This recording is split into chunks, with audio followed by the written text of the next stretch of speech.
what's up? My name's Samuel Leeds and welcome to another Winners on a Wednesday episode where every single week I interview one of my success students who's become financially free by investing in property. This week, you're going to be in for a treat. I have Hannah Mills. Hannah, I met her, she was a solicitor. She's now full-time in property. She's financially free and she's doing some crazy deals. Sometimes people also say to me, they say, oh, let's see where they are in 2 years' time. Let's see where they are in 3 years' time. So Hannah's now been in the game a very long time, so she's going to be able to give you an overview of exactly how she's built up her property portfolio. Hannah, welcome to Winners on a Wednesday. How are you? I'm awesome. Right now, I'm normally, this is like a strange location for a Winners Wednesday because now we're in your house and you can't afford carpets, so. Yeah, well, what can I say? We're tight on budget on this one.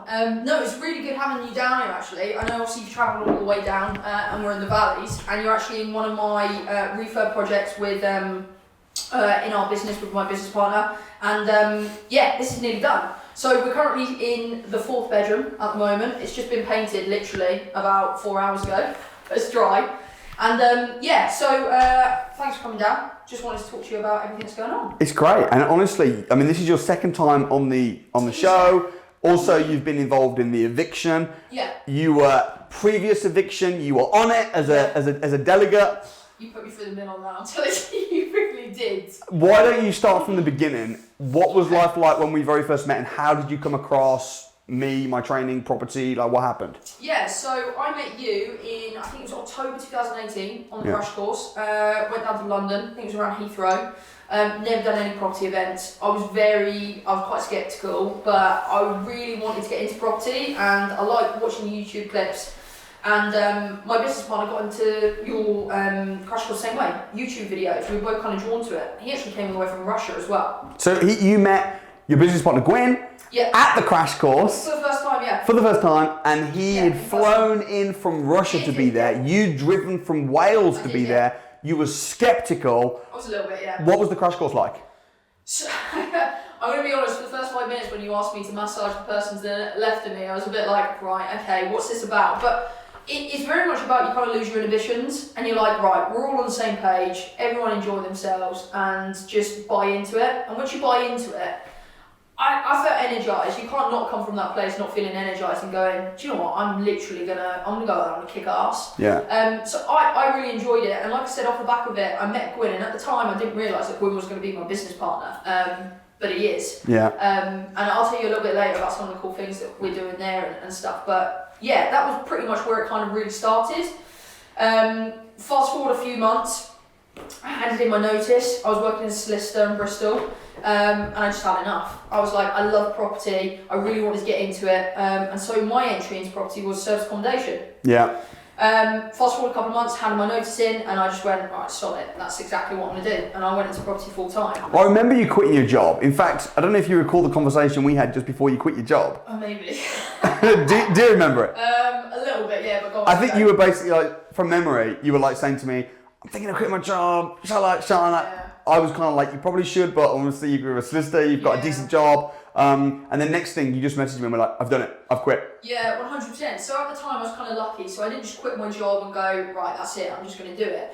I'd actually started my own rent service accommodation business. I only had a couple of units, had 3 units in Cambridge that I was managing. But from the income that they were producing per month, I could afford my liabilities. So it wasn't a case of I was going, right, I'm just going to do it. I had a bit of a plan. I'd already had a bit of training and stuff, and that's how I did it. Yeah. Tell me what, for anyone watching this that doesn't know what rent-to-rent is, because rent-to-rent is something that a lot of people are sceptical about. Yeah. Maybe you were sceptical about it at first, and it's something that a lot of my students do successfully. For anyone who's watching that doesn't quite know how it works, what is rent-to-rent? So, really simplistically, you take a landlord's property and you rent it from them, and then you re-rent it out again. So some people call it subletting. If you're dealing with rent HMOs, it very much is subletting. But with rent to service accommodation, it's different because you're not actually putting tenants in there, you're putting guests. But the idea of it is very simple. You rent a property to then essentially rent it or book it out. Under your business. Right, and so essentially there is no tenant because you're not a tenant of the property. You have a corporate management agreement with the landlord, and then you put a guest in there, not a tenant. So it's quite an interesting setup. Those first couple of rent-to-rents, how much money did you have to put into them, and where did you get that money from? Do you know what? I made big mistakes. I made so many big mistakes. I probably put in, let's say on average, about £8 grand per property. Okay. So I was a good 24 grand in. That is right, isn't it? Yeah, 24 grand in. I didn't really have the money. Where did you get the money from? Borrowed. I did credit cards with 0% balance because I had a job as a solicitor. I had a really good credit rating, right. So I could get really low percentage loans. Yeah. So I fiddled that. Got them up and running. Learned a lot of lessons. Managed them myself. Saved a lot of money. Lost a lot of money. Learned the business, and so it kind of came to the point when because I couldn't afford deal sourcers. I went out and sourced myself. And it got to the point where I couldn't afford to take on these deals, but they were really good deals. So I was like, what am I going to do? So next progression was deal sourcing. Right. Yeah. So that's kind of like the formula that I do when I do a financial freedom challenge. Yeah. I take on some rent-to-rents. Yeah. I package and sell some properties to get me some quick cash. I put it into my rent-to-rents that then gives me some regular income, 100%. and then develop onto other stuff which we're going to get to. I just want to find out, like, you joined the academy, which was, how much did you invest in the academy? I can't remember what the fees are now. I think you invested about 12 grand. Yeah, roughly around about that, yeah. And then you invested 24 grand into rent-to-rents. I mean, that's a massive risk right there. Yeah, huge risk. But you know, it was funny because my partner Corey the other day said to me, like, where do you see yourself in property? And I said, I'm gonna be a millionaire. I'm gonna make money from property. And she was like, how do you know? And I was like, I just know. Yeah. And I knew, it sounds stupid, I knew it was the right decision. I knew I had to know about it, I had to be around people, I had to literally surround and live it, breathe it. Because I was so passionate about it, I knew I wouldn't fail. And that sounds like such a stupid thing to say, but I really believed it. And so some people may see it as a risk. For me, it was just a stepping stone to get to where a lot of people would say that you'd be better off to spend 36 grand instead of throwing it into rent-to-rents and throwing it on training courses to just buy a house. Yeah. I mean, what do you think about that? For me, I wanted the quick cash flow. Yeah. I wanted the quick cash flow, one, so I could pay back the loans, and two, because I thought to myself, well, wait a minute, if I can take a property and I can earn, let's say, £1,500 a month for it, or I could buy one property and I can earn £230 after management fees and stuff like that, no-brainer. Yeah. Absolute no-brainer. For 3 to 5 years, if I can keep that property and I can make £1,500 a month, let's say, for 3 to 5 years, I've got a deposit there for a house. Right, right. And that's the way that I want to do. I want to scale my business. Yeah. And for me, I thought the best way to scale the business would be to do rent-to-rents. Look, get loads of cash flow, invest the profits. Get cash flow, invest the profits. Yeah. Instead of having one property, waiting for a couple of years, getting capital appreciation, remortgaging it and doing it that way. Yeah. At this point as well, so you got your rent-to-rents, and how are they? Did they go well? Yeah, great. So I'm literally...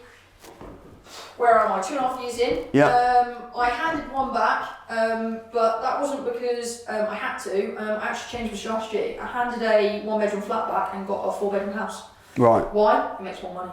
Okay. And I roughly pay out not that much difference in rent and liabilities. So So are you still making money on those initial rent-to-rents that you got? How much are you making on the initial 3 that you got now? Obviously, one you've upgraded, but of those... Yeah, one of upgrades that just got launched the other day. But I'll give you an example. I've got a 2-bedroom cottage, and for 1 month I got £3 grand fee after the fees that came in for £3 grand. So that's £3 grand in my pocket. So 1 month.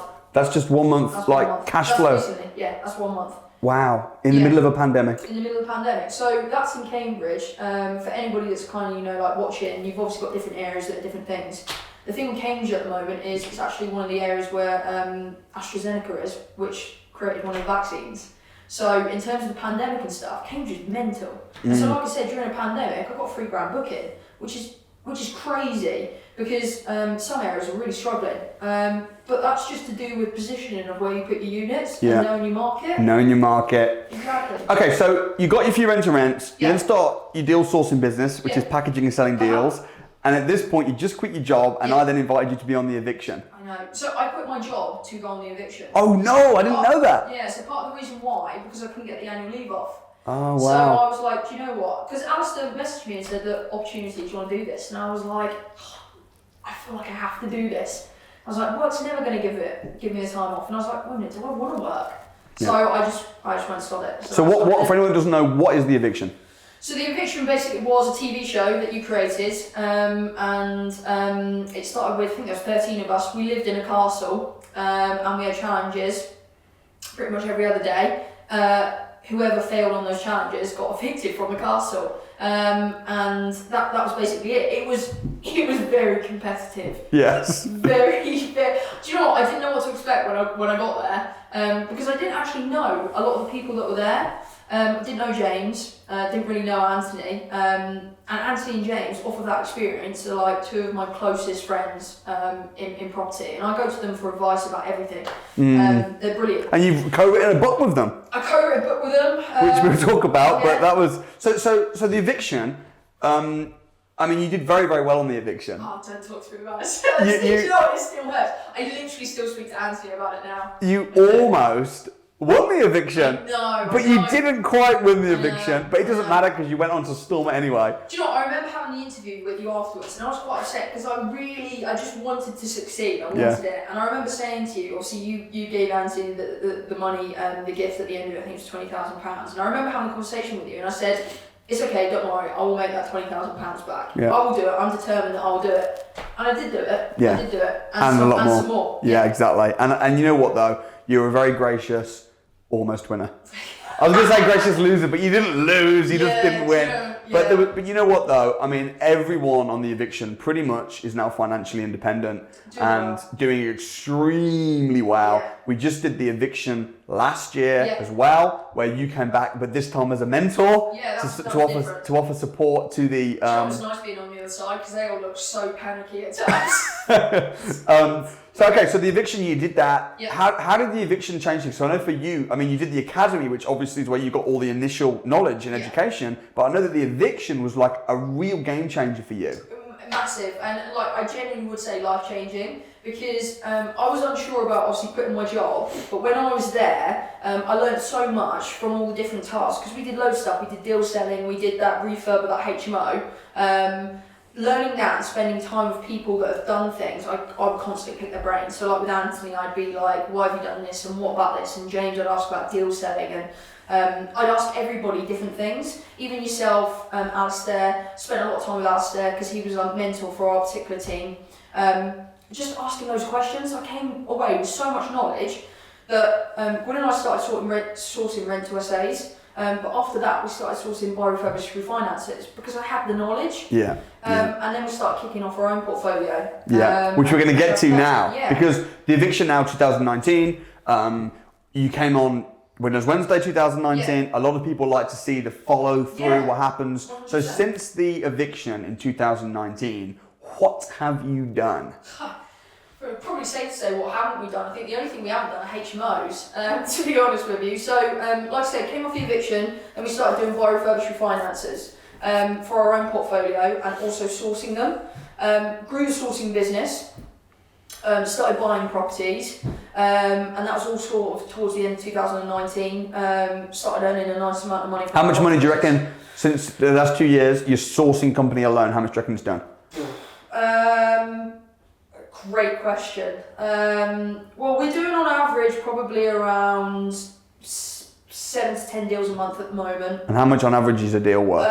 3,250. Jeez, that's crazy money. Yeah. So what, you're doing like 25 grand a month? Yeah, so some we have peaks and troughs because obviously deals to complete over the line. Obviously, you know, client account stays in client account. But on average, when you average it out throughout the year, we're doing anywhere from 2019, we were at the end of the year doing anywhere between sort of around about 8 grand a month, and then it's massively scaled up towards 2020. And part of that reason has been, in the scale up of the source business, been taking on employees. Yeah. Because we've just managed to source more properties. Right. And got more properties, and we've also managed to hit into foreign investors. Yeah. So we've got a massive pocket of different foreign investors everywhere that won't just buy one deal, they'll take 4 or 5 at a time.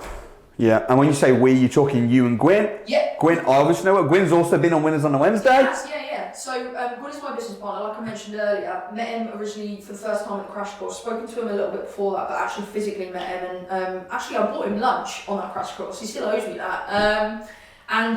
So we own bespoke sourcing together. We've grown it together. I'm based in South Wales. He's based in Essex.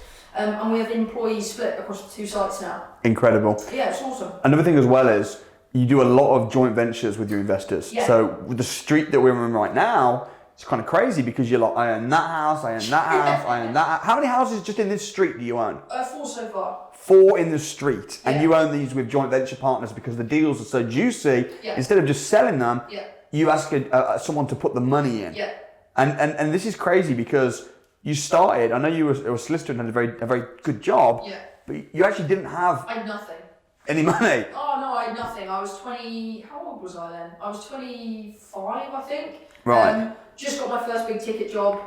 Didn't have any savings. Just bought a house. I had nothing. Yeah. I literally had nothing. And now though, you know, you own a lot of property yourself. You've Yeah. got a deal sourcing company making crazy money. Yeah, it's doing really well. How much are your rent-to-rents making at the moment?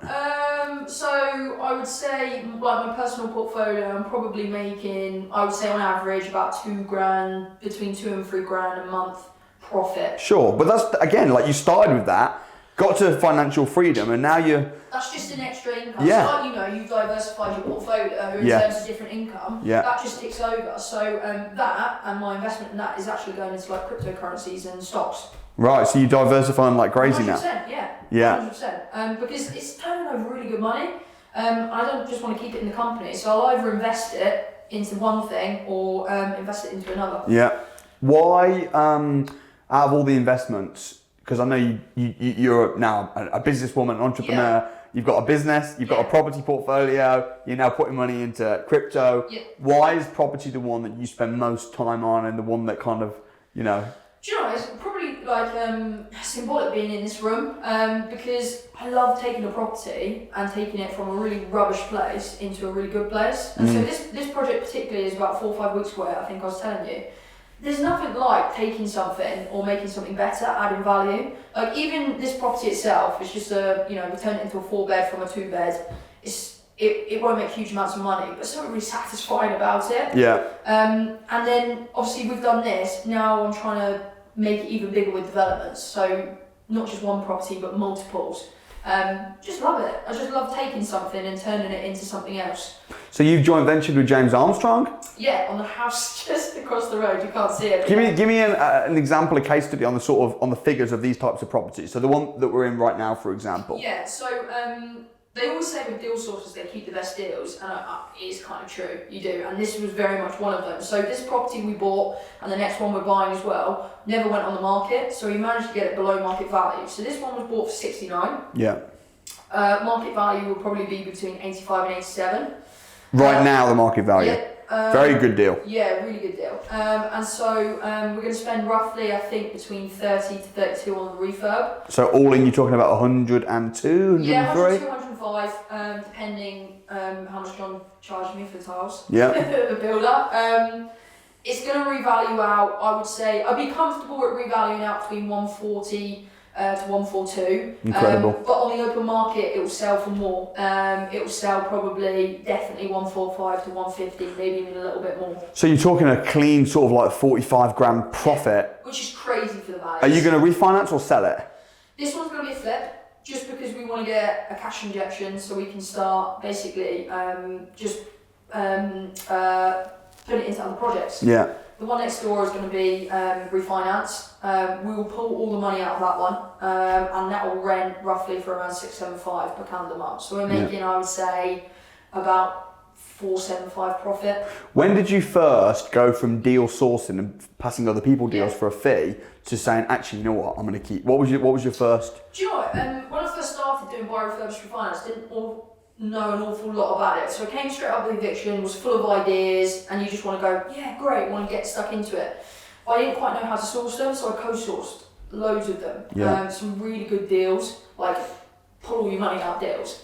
And a lot of the sources were like, I can't believe you're not keeping this. And it switched something in my head, and I was like, well, why aren't I keeping it? Yeah. And so it came to a point with a deal in Mountain Ash where I saw it, and I was like, these are really good figures. And I said to Gwyn, I was like, we should start building a portfolio. And he's like, 100% agree.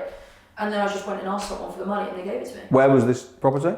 Mountain Ash. Where's it's literally probably about 15 minutes over that side of the valley. So another valley's house. Turned that into a 3-bed from a 2-bed. Yeah. And it was a case of literally going, all right, well, why aren't we doing this? And I was like, well, there's no reason. The only reason is money. So what do we do about it? Ask people for money, and that's actually saying that. One of the people that gave us money for it was I met on the DFE. Incredible. Which is another training program of part of the academy. Yeah. So and that particular investor just keeps giving us money. Yeah. Yeah. And we keep giving him a fixed return. I think that's the thing as well with education, like the academy and the training that you purchase through our company. It's not just the training, it's also the networking. I can't even tell you how, for me, like I learned a lot from other people and that type of thing. I learned so much from networking. Just listening to people, speaking to somebody. Everyone's interlinked, you just don't quite realise how. And everyone's got something that they can offer you. Yeah. And so that's basically how we started the portfolio and the buy refurbish for finance side of the sourcing business. What's your strongest reason for doing all this? 100% freedom in terms of time and how I want to live my life. So you probably know this better than anyone. If you want to spend time with your kids, your family, you can do it because you don't have to worry about going to work and bringing money in and things like that. And for me, I got to a point where I was like, I just didn't want to be stuck in the rat race. I just didn't want to be getting up at 5 in the morning and coming home at 8 at night and hating my job. I couldn't do it. And so it got to a point where I was like, I've got no other choice. This has to work. I have to make it work. And I loved it, so I was quite passionate about it. But time and freedom to do what I want. So for instance, my partner now works full time in the business. That's amazing, by the way. Awesome, right? So we've managed to open up a full-time wage for her and 5 other people. Yeah. Which is cool. So you've got 6 full-time members of staff now. Yeah, so 5 that we have on the payroll, and 1 that just sort of dips in and out because he's doing his own type of thing. But he tends to find like developments and things for us, which is awesome. Just the freedom to do what I want. If I want to go and view a house, if I want to go on holiday, if I want to be able to afford X amount of things, then I don't have to worry about saving for 4 months. Or if you want to take an afternoon off and show me around your portfolio, like today. Show you around my life-size Monopoly board. Yeah, exactly. But I'm so pleased with what you've done, and it's really interesting as well because when people start out in property, a lot of the time they say to me, you know, I want to do development, I want to do this, and I'll say, no, become financially free. James the same. James, I'll say, become financially free. Get some rent to rent, build your experience because you're going to mess up on your first deal. You said it yourself. Even though you went through the training, your rent to rent, you said you made some mistakes, you put a bit too much money. It still paid off, but you messed up. You're better off to mess up on a small deal than a big deal. One of the things that really excites me is to see that now you're scaling up. And I mean, tell me about some of the stuff that you're doing right now. So we've got 1, 2, 3, 4 refurb projects that are about to be underway for our own portfolio. Yeah. We've got a load of investors' properties. I'm running out of builders at the moment, so that's really cool. We've got a couple of rent-to-rents in, I'll tell you this one, this is a really cool one, in Newport. We had a 7-bed HMO that we turned into an apart hotel. And we rented that out to the council during lockdown. They were paying us like $7,000 a month.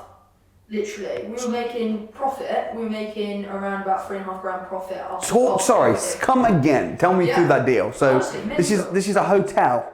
So it was a HMO. Yeah. 7-bed, all en suite. That we turned into like sort of like a mini apart hotel. It's got 2 kitchens, 2 bathrooms, and then 7 double bedrooms, all en suites. And obviously lockdown hit. We were running it as a part hotel. We literally just launched it. Rent to rent. Yeah, and they closed down all of the hotels, so you couldn't do it. So we were like, what are we going to do? So we were working with a management company, really good management company, and they said, well look, we've got an idea, this has come up, what do you think? And I was like, yeah, go for it. So what it was the council got given money to basically get people off the streets because coronavirus and that type of thing. They approached us, can we rent your property? Great, okay. How much is it? We just went, I don't know, what about this amount? They went, yeah, okay. And basically that was it. They paid just over $7,000 a month. So and how much were you paying the owner? So all in all, because we got furniture leasing and things like that, we're probably in for about $3,300. Including bills and everything? Everything. So you put in 3,300 and you're getting a guaranteed rent from the council for 7 grand. 7,300, yeah. Oh my goodness. So we paid management out on top of that, but all in all we were making around about, some months slightly different, about 3.5 grand profit. That's crazy, because for a lot of people that's financial freedom in one rent-to-rent deal. It's mental, isn't it? Yeah. So that was one. We also had a 4-bed house in Cardiff that did really well before kind of lockdown kind of hit. We had construction workers in there. Again, we were making around £1,500 to £2 grand a month profit. It was crazy. We're bringing 5 grand for that. And the bills on that are around 2,200. Yeah. So the rent-to-rent side of things, we've really kind of perfected based on, because Gwyn had a portfolio as well. He knows about rent-to-rent. We perfected it. Pick good areas, pick good clientele, and so that was doing well. But now we're going bigger, going into developments. You joining the club? I'm just copying you basically. But you know what though? Anthony, James, a lot of people from the eviction are now in development, which is bigger and better. So talk to me about that. So we got Gwyn and myself got a lease option on a. I'll give you a location because it hasn't gone through yet. No, don't. The people watching. But basically, it's a big building that's derelict. Horrible building. And we're currently going through planning at the moment to put 21 or 23 flats there.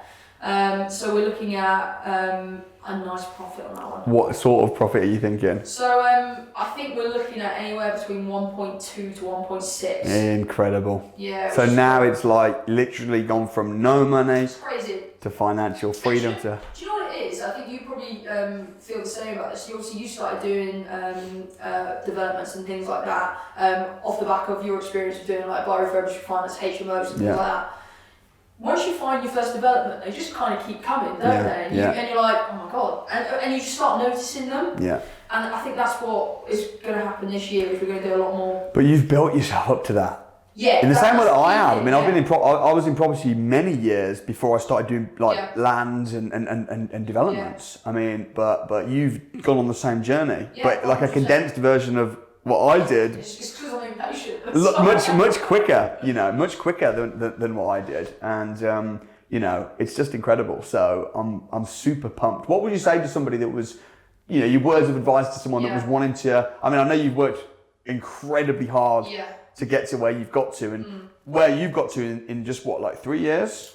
Is rare. Yeah. Right? It's not normal. You're like a perfect case study to an academy member. You know, I mean, a lot of people might become financially free or the level you've got to is rare. But someone starting out, best piece of advice from getting started, what would you say? I would probably say that if you're already thinking about getting started, then you've got to be passionate, so you don't need to worry about that. Biggest thing for me probably was the people that I was with. Money comes and goes. You can always get money. You'll always be able to find money somewhere. If a deal's good enough, you'll always find money. But people you can't. And I think the biggest thing for me is I've had people around me that have just been supportive. So like, for instance, like my partner, when I said I'm quitting my job and going on the eviction, most people would be like, I was earning 47 grand a month. Like for a 47 grand a year. 47 grand a year. Oh wow. For a 25-year-old, that's decent. Yeah. And she was just like, yeah, go for it. Whatever's gonna make you happy. Yeah. And if I have bad days and stuff, it's always there with the support. But the other key thing for me was I learned so much from other people that are just doing it, that didn't want anything from me in return. They didn't want money. They didn't want anything like that. It was just, you help me, I help you. Yeah. And so I've learned a lot from, like you said, the people that I've met on your courses, and they've become friends. And we share that knowledge. So people, 100%. Yeah, getting around the right people. 100%, because the worst people bring you down. Yeah. I mean, you've seen it, right? People probably go on the crash course and they're there with their partner or their friend. And they're into it, and then their partner or friend is like, that's never going to work. Oh, that's not true. You can't produce that per month.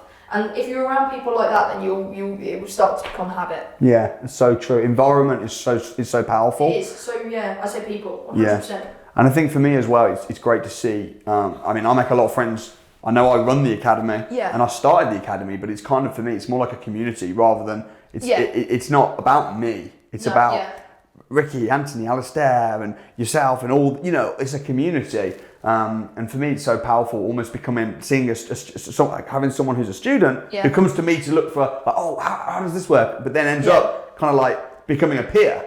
Yeah. And I start joint venturing with them, or like how we co-wrote a book together. I know, yeah. What was the book called? Compliance Made Easy. Compliance Made Easy. How can you forget the name of your own book? I know. Do you know what? I've even got it in my office, and it's there. And I sent a copy to my mum, my dad, and my nan, and I even wrote in it, and I was like, "It's my first book." Yeah. And you know what though? The book we a few of us co-wrote that from the academy. Yeah. And I mean, what was it about? For anyone that's interested. But basically, it's not the most exciting subject, but it's probably one of the most important. It was about compliance in all the different sort of major strategies that you would use, so HMOs, rent-to-rents, that type of thing. Something that myself, Anthony, James and you found quite useful, because a lot of people, when they get started in property, they don't know what they're doing. Don't know what business to form, what account to open. Kind of like an entry-level book. Yeah. So to make sure people are doing it right to start with. There's also a lot of people that, I mean, in my opinion, that overcomplicate the compliance, make it sound scary and hard, probably to make themselves look intelligent, or because secretly they don't want you to do it. Yeah. So for me, my involvement for wanting to co-write the book with you guys was really just to demystify the legal. I mean, your background is solicitor, so you've got a law background. I've been in the property business for 12 years, so I understand how the property laws work. But I think it really helps a lot of people and just demystify it. So if anyone's watching, just search for it on Amazon. Yes, compliance, on Amazon, Compliance Made Easy. So that was a rock star. What would be the highlight of the last 3 years? What would you say? Oh God. I can't just pin it down to one thing. Quit my job, going full time. Yeah. 100% the eviction. The first buy refinance that we bought, because that was a milestone. And then securing the lease option in Cardiff. That's probably those are the main things. I had a fifth one. Getting employees. So I've always worked under people before, and so when Gwyn was like, I think we need to expand, and I was like, go on, look, I'll go with you on this. When we got employees, it's suddenly quite weird that they come to you. Like, I'm 28 years old. I've only ever been an employee. I've never been anybody's boss. But that's a real highlight for me, because we employ mums on purpose. So the reason why we do it is because we found that there's a lot of mums out there that have had kids, but the mums that we employed have all worked in like Magic Circle firms. And the reason why they stopped working is because they're kids. And so what they do is they work remotely with us, but they've got that knowledge and that understanding of big companies, and they've really driven the business forward. So I'd probably say that's my fifth one, is getting employees. A lot of highlights there. Man, yeah, it's been epic. The next 3 years are going to be mental if that's the highlight so far. Yeah, a lot of highlights. Well, listen, man, absolute pleasure to sit with you in your house and see what you're doing. I'm sure, and also thanks for coming on, because it's so easy to get so busy in actually doing property and stuff that it's like, but the fact that you've put the time out and spend an afternoon sharing, inspiring other people, showing them what you've done, I think is really, really, really generous on your part. I know you're a busy lady now, high demand. But yeah, honestly, really proud of what you've done. Thank you. And it's just such an honour to be a part of your journey. No, fine. And like I said, let's see where we are in a couple of years' time. Yeah. Maybe you'll be sitting in like a mansion. Well, maybe you'll own the whole street, this street. Exactly. So that is the plan. Just don't tell the neighbours. But I think as well, I'll just end on this. If someone said to me, pick the top 10 people that you would trust to do a deal with, like a joint venture with or whatever, you'd be one of the 10. Oh, thank you. For anyone's watching this that has the opportunity to meet with you or to do business with you, I just say do it, because you really know your stuff and really work hard, have a lot of integrity. So, massive shout out to you as a person as well as what you've achieved. Thank you. All right, so welcome. Hey guys, that was Hannah. I mean, honestly, this is why I do what I do, just to see people's journey, not just 3 months later or 6 months later, but 3 years later, complete changed life. For me, it's really, really rewarding. So if you want to be part of the journey, I'd say it all starts, where does it start? The crash course. It all starts at the crash course. So I'm going to leave a link in the description where you can get a free ticket on the house to come to the Property Investors Crash Course, which is where condensed everything that I know about properties condensed into one day, where you can learn exactly what Hannah learned. Hope to see you succeed. Subscribe, smash the like button. Also, every single week I do one of these interviews with somebody new. So you can see a whole playlist right here. You can subscribe right here, and I look forward to seeing you next time. Peace.